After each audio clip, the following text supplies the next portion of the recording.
2 தினங்களுக்கு முன்னால் இந்த பாராளுமன்றத்திலே நாட்டின் ஜனாதிபதி அவர்களது இஃப்தாரை பகிர்ந்தளிக்க வேண்டும் என்று ஒரு சிலர் கூக்குரலிட்டார்கள்.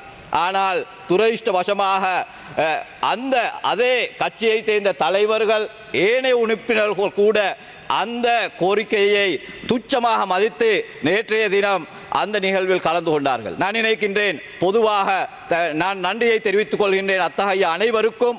பொதுவாக இத்தகைய சூழ்நிலைகளில் மார்க்க விடயங்களிலும் மார்க்க நிகழ்ச்சிகளிலும் அரசியலை புகுத்தாது நியாயமாக நடந்து கொண்டமையிட்டு எதிர்க்கட்சியில் பிரதிநிதித்துவப்படுத்திய அந்த பாராளுமன்ற உறுப்பினர்கள் ஏனையவர்களுக்கு இந்த சந்தர்ப்பத்திலே நான் எனது மனமார்ந்த நன்றிகளை தெரிவித்துக் கொள்கின்றேன்.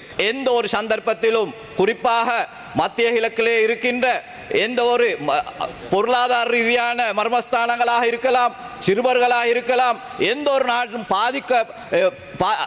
அந்த நாடுகளிலே மேற்கொள்ளப்படுகின்ற தாக்குதல்களை எம்மால் அனுமதிக்க முடியாது என்பதுதான் எமது அரசாங்கத்தின் நிலைப்பாடு. எந்த ஒரு சந்தர்ப்பத்திலும் மக்களது உயிரை மிக மரியாதையுடன் நடந்து கொள்கின்ற ஒரு அரசாங்கம் என்பதற்கான மிகச்சிறந்த உதாரணம் தான் யுத்த சூழ்நிலையிலும் கூட இந்த நாட்டின் அரசாங்கம் பல சவால்களுக்கு மத்தியில் பல உயிர்களை காப்பாற்றுவதற்கான வேலை திட்டங்களை முயற்சிகளை மேற்கொண்டது என்பதையும் இந்த சந்தர்ப்பத்திலே கூறிக்கொள்ள விரும்புகின்றேன்.